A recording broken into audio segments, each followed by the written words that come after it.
¿Cómo se van formando los órganos de la clarividencia? Rudolf Steiner.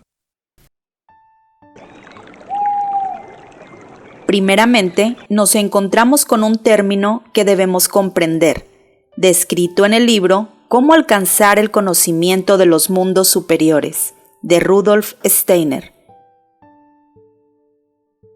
La probación.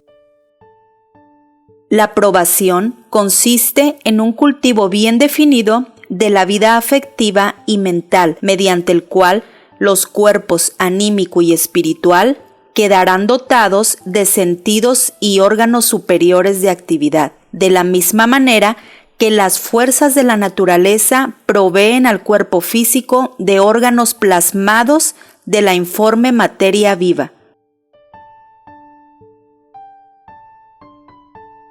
Para empezar, hay que dirigir la atención del alma sobre ciertos procesos del mundo que nos circunda.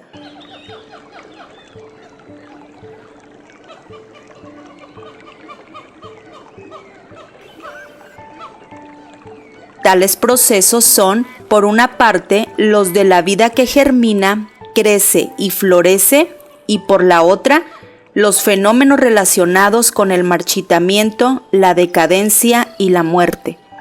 Por todas partes, estos procesos se presentan simultáneamente a la mirada del hombre y evocan naturalmente en él toda clase de sentimientos y pensamientos.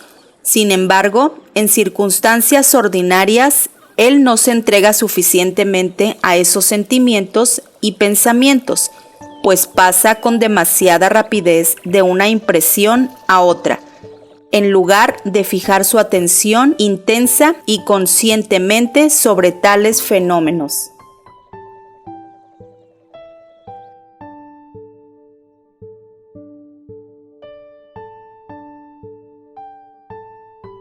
Donde quiera que el discípulo encuentre una forma bien determinada del crecer y florecer, apartará de su alma toda otra imagen y se abandonará, durante corto tiempo, exclusivamente a esta sola impresión. Pronto comprobará que un sentimiento que antes se deslizaba rápidamente a través de su alma, ahora se expande, asumiendo una forma potente y vigorosa. Dejará que esa nueva forma de sentimiento reverbere sosegadamente en él, aquietando por completo su vida interior. Se abstraerá del mundo exterior para vibrar únicamente con lo que su alma exprese ante los fenómenos de este crecer y florecer.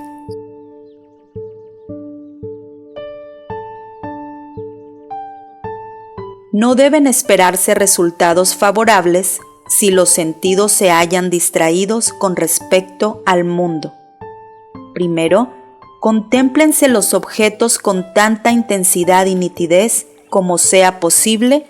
Luego, deje que el sentimiento que surge en el alma, el pensamiento que brota del interior, se apodere del discípulo. Lo que importa es saber dirigir la atención hacia ambos fenómenos, con perfecto equilibrio interior. Si se logra la calma necesaria y uno se abandona a lo que emerge del alma, al cabo de cierto tiempo se tendrá la experiencia de observar que brota del alma un nuevo género de sentimientos y pensamientos antes desconocidos.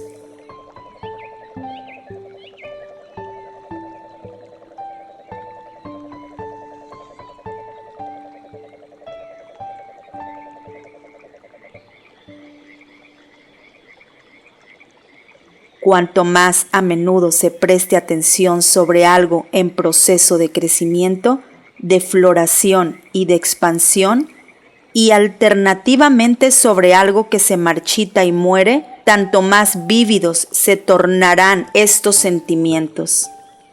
Y del mismo modo que se forman los ojos y los oídos del cuerpo físico de la materia viva bajo la acción de las fuerzas naturales, así van formándose los órganos de la clarividencia a partir de los sentimientos y pensamientos así engendrados.